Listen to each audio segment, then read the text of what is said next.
उत्पत्ति के आधार पर संसाधनों का वर्गीकरण क्या है? जैविक संसाधन जैसे वनस्पति और जीव जंतु। अजैविक संसाधन जैसे खनिज, जल। जैविक और अजैविक संसाधन किसे कहते हैं? जैविक संसाधन वे संसाधन जो जीवों से प्राप्त होते हैं, जैसे वनस्पति, वन्यजीव। अजैविक संसाधन वे संसाधन जो जीवों से संबंधित नहीं होते, जैसे खनिज, जल। संसाधन जो एक क्षेत्र में पाए जाते हैं लेकिन उनका उपयोग नहीं होता, क्या कहलाते हैं? ऐसे संसाधन जिन्हें अभी तक उपयोग में नहीं लाया गया है, उन्हें अप्रयुक्त संसाधन या संभावित संसाधन कहा जाता है। प्रथम अंतर्राष्ट्रीय पृथ्वी सम्मेलन किस वर्ष में और किस शहर में आयोजित हुआ? यह सम्मेलन 1992 में रियो डी जेनेरो, ब्राजील में हुआ था। निश्चलन से बनी मृदा क्या कहलाती है? निश्चलन से बनी मृदा जलोढ़ मिट्टी कहलाती है।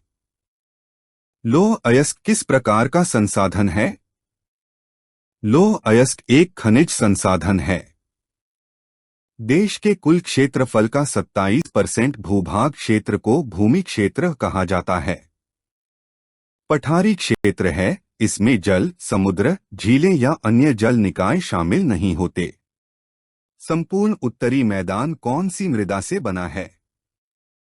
उत्तरी मैदान जलोढ़ मिट्टी से बना है। भारत देश के क्षेत्रफल का लगभग कितना प्रतिशत मैदानी है? भारत के कुल क्षेत्रफल का लगभग 43% मैदानी है। जलोढ़ मिट्टी और बांगर भूमि में अंतर।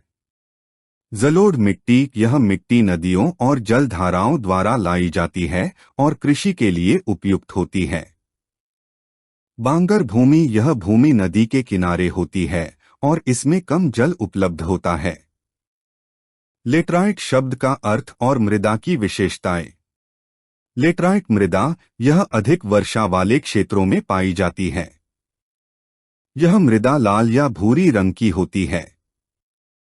कपास की मृदा को किस नाम से जाना जाता है? कपास की मृदा काली मृदा कहलाती है। भारत का कुल भौगोलिक क्षेत्रफल कितना है? भारत का कुल भौगोलिक क्षेत्रफल 32.8 लाख वर्ग किमी है।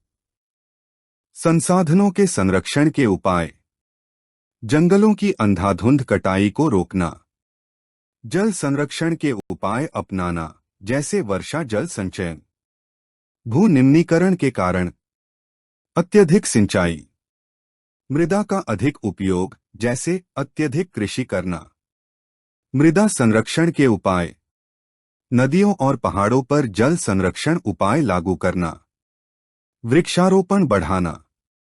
काली मृदा की विशेषताएं। यह मृदा नमी को ज्यादा समय तक बनाए रखती है। इसमें उच्च पोषक तत्व होते हैं जो कृषि के लिए उपयुक्त होते हैं।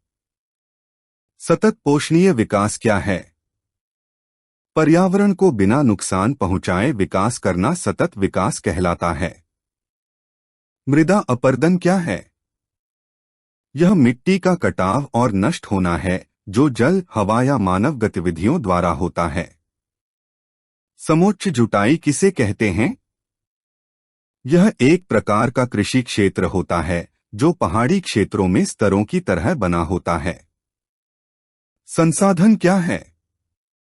संसाधन वे प्राकृतिक या मानव निर्मित चीजें होती हैं जिनका उपयोग मानव अपनी आवश्यकताओं को पूरा करने के लिए करता है। नवकरणीय और अनवकरणीय संसाधन। नवकरणीय संसाधन जो दोबारा बन सकते हैं, जैसे हवा, पानी।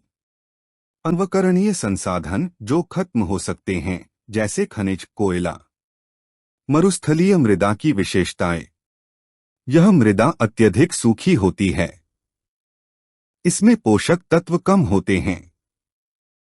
यह रेत और नमक से भरी होती है।